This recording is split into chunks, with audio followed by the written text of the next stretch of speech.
Hello everyone, welcome back. Today we're going to be talking about fighting over the gun, specifically your gun, okay? The setup here, the situation is that you're being attacked by somebody. They don't have a gun, right? Because if they had a gun, they'd be shooting at you from more of a distance rather than trying to close in on you. So they either have a knife or they see that you got a gun and they're trying to get to your gun. The assumption is that they want to get your gun so that they can kill you with it. And we're going to be talking about a technique to deal with that, how to stop this person from getting this gun and killing you. It might also be a situation where you got two people attacking you, maybe from different directions, trying to basically grab your arms, keep basically neutralize your arms so that they can get to your gun. How are we going to deal with that? Now, important for me to say, I do not invent techniques. Okay, I'm really good at copying techniques. Okay, so I'm a range safety officer. I've been a range safety officer now for about 12 years. And over the years, I've supervised rangers, and a lot of people come to the range. Lots of different backgrounds. A lot of ex-military guys, ex-special forces guys, cops, ex-cops, military and police from other parts of the world. Okay, I think recently I had a Canadian Special Forces guy that came to the range. I did not know there was such a thing as Canadian Special Forces. Apparently there is. Basically, I get all these people that come to the range. A lot of times, if they want to practice specialized techniques, what they had to do was basically just set up some time where they could have the range to themselves so that they could do something like this. And of course, I have to be present, right? I'm responsible for the range, so I'm watching, I'm observing, okay, and I'm learning. So that's how pretty much all the stuff that's in my channel, that's how I've amassed all this information. I copy it, okay? I do not invent stuff. All right, so let's get back to the situation now where somebody is trying to, you're basically, right up against somebody, they're trying to get to your gun. If you just take like your basic NRA personal protection, the technique that they show you, right, they teach shooting from the hip, okay? So even, at the most basic gun training level, NRA personal protection, they have a method that they will teach you, and you will practice if you take that class. Basically, you put your hand on your chest, you pull the gun up, rotate, and you fire from the hip, okay? Keeping the gun basically like this at your body. So that's what they teach you in that class, okay? Now, going beyond that, okay, a more realistic situation is you're not going to be standing like this, right? You're going to be in a grappling match with somebody. Your hand's not going to be on your chest. The reason why they have you put your hand on your chest is so that you don't shoot your own hand. So they want you to be really aware of where your hand is. But realistically, somebody's going to be attacking you, right? So they're either going to be attacking you high or attacking you low, okay? So you can't have both hands. You can't have your hand and the gun on the same plane. So that's one of the first rules of gun grappling. Your hands don't go on the same plane. So if they're attacking you high, right, well, this hand is up here, this hand's going to come out. And what I teach people is, well, basically you can't turn the slide in towards your body, right, because that's going to jam up the gun. You have to hold it out like this, and you can actually place the grip of the gun against your body, because if you get turned around, you can now use your body to orient the gun, okay, and you can get a sense of where the gun is pointed, right?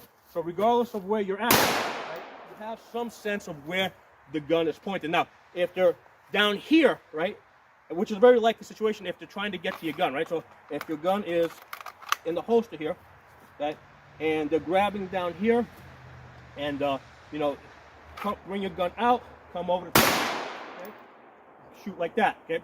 Right, so that's very basic stuff, non-controversial stuff. I normally don't have the holster in this position. I just have it for the class, so it might be a little bit awkward reholstering it. I actually have a second, my normal carry guns back here because I want to demonstrate something later on. So that's why you might see me struggling a little bit to get it back in the holster. That's not normally where I carry it. But anyway, going beyond that, so these are your two basic techniques, right? You're either here or here, okay? Now, what happens if you're in a more messy situation, right? Where basically, you're losing the gunfight, okay? You're losing it. They're about to get your gun. You're about to lose this gunfight. You're being overpowered. You don't have the leverage. if you're being overpowered and you're like this here trying to bring the gun around, they're knocking it out, all right? Like a simple solution that I learned that works is if you need to grab the gun and pull it to where you need it, do that, right? You can also, now you got your elbow here, right? You can strike with your elbow, pull the gun here, grip it tight, right? And you can basically fire the gun. Now, you're going to jam the gun, right? Because the gun obviously did not cycle. So all you're going to do is you've just wounded the guy, okay? Back up, tap and right, okay? Right? It's not going to hurt your hand. As long as you grab the gun tight like this, right? It's not going to hurt your hand, okay? So a very basic technique. Now, this is going to work especially well if you have a situation where you have two guys, right? Pulling on your arms, you know, and you get you get to your gun. He's put it, you know, if they pull your arms apart like this, I mean, now you're screwed. But if you lock your hands together like this, right? You know, now you can keep your hands. Now you got a chance of turning this gun, right? You know, using your elbow, hit with the elbow if you need to, bring it around, and you can still keep your finger off the trigger while you're doing this. Because basically, this finger over here, basically, is on the trigger guard, and that finger's over there, and that can go easily back and forth between the two. So basically, you're here, you're coming around here, right? You're fighting. You bring your gun into line, squeeze it hard, fire the gun, okay? Right now, basically, you got a jammed gun. That guy's probably going to shit himself, right? Because he just heard the gun go bang. So now you have a chance to do your tap and rack. But what happens if he's just wounded, right? He's just wounded. You're still fighting with him, right? You got a dead gun here that's not going to work, right? All right? You need to tap and rack. Well, listen. Tap, rack, fire, okay? Great thing about the optics. It is a great place to hook and rack your slide, okay? You know, just expanding upon that. Same thing now. You have a situation. You got the gun here, right? You're fighting. You're hitting with the elbow. You're turning, right? You come over here. Fire your shot, all right? Right? You can't get to your leg, right? Use his freaking forehead, right? Tap, rack, fire, okay? All great techniques that work, okay? You see me do this how many times? Okay? I got a little bit of a slide bite there, right? Just that little bit of a slide bite, a little discoloration, maybe from the muzzle blast, right? Because you know, actually, that's from back here, because that's over here. That's from the gas coming out of the port as the gun opened up just a little bit, right? So if you hold it tight, it shouldn't move at all. On one of those times, I didn't have it quite tight enough. I got a little bit of slide bite. Hey, I mean, that's nothing, okay? What if you got a smaller gun, all right? This is where it gets a little tricky. Because with the smaller gun, and that's why I got my regular carry here, yeah, you got to be really careful. You get your hand back, you know? You got to be really careful. But yeah, this will definitely work, okay? And this is something I'm going to do exceptionally careful, right? Again, this is a situation now. Squeezing tight, okay? Tap, rack, boom, okay? Now, here's the thing, especially with the smaller gun, definitely a chance that you might hurt yourself, okay? But we are talking about a situation where you're going to die. You're losing a fight over the gun. You need a way to take initiative back.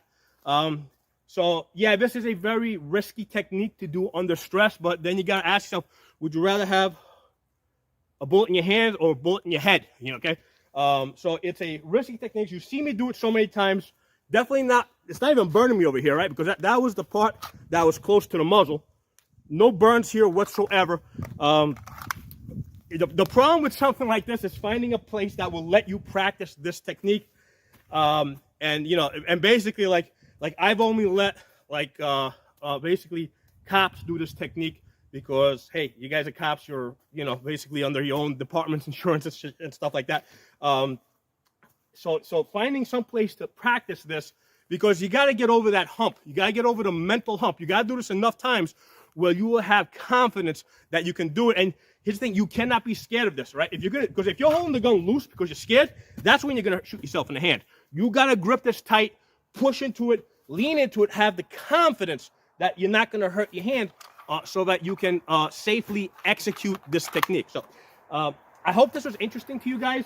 Drop some comments below. you know, it's kind of, I expect that this is a video that will, you know, there will be some people that do not like this technique, and that's fine. I mean, you know, don't do something that you're not comfortable with, okay?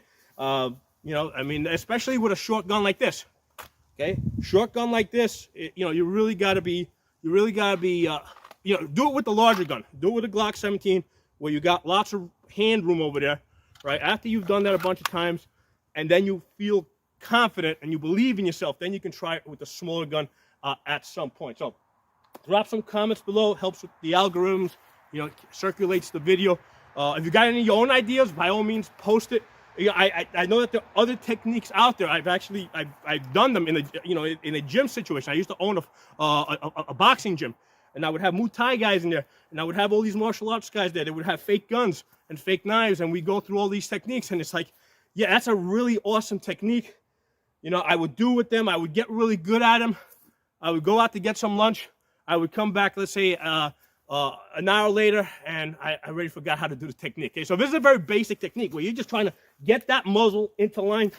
This is something that I think anybody can make work if they have the confidence that they can fire that gun and that it's not going to hurt them. Okay.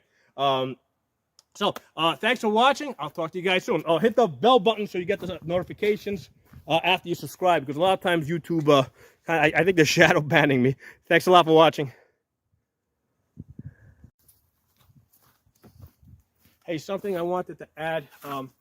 First time I saw somebody doing this technique, my question to them was, why put your hand here? Why not grab back here, right, and use that leverage? The problem with taking, you know, using this grip over here is, if you don't take control of this really important piece of real estate right here on the gun, the other guy is. Okay, so what you're doing is, by grabbing here, you're denying the person that you're fighting with the ability to put their hand on the gun, because basically whoever grabs the gun here is the person that's going to have the most control. Okay, from here, that's not, you know, you're still gripping the gun one-handed. Here I actually got two hands on the gun, and my hands are tight, and now I have maximum leverage. Okay, so that's why you grab the gun here, not try to grab here. The other important point I want to make is, if you execute this technique right, we're going to jam up the gun. Okay, something to also consider is, let's say you fire that one shot. Let's say you only wound him, right?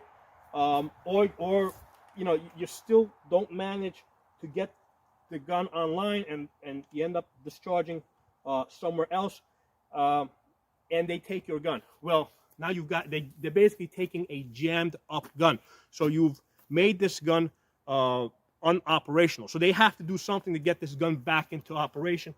Chances are that they don't have the training that you have to immediately tap and rack when the gun doesn't work. Okay, so that's another thing to consider. By firing that shot, regardless of whether you only wound them or they end up taking the gun from you anyway, because maybe they're just twice as big as you or whatever, they're taking a gun that doesn't work, and now they have to get that gun back and working. And that gives you, you know, that gives you a chance to take back initiative. Okay, so now you've got an opportunity to do something where you wouldn't have that same opportunity if they basically took a loaded gun from you that was operational. So another thing to consider with regards to this technique. So again, thanks for watching. I'll talk to you guys soon.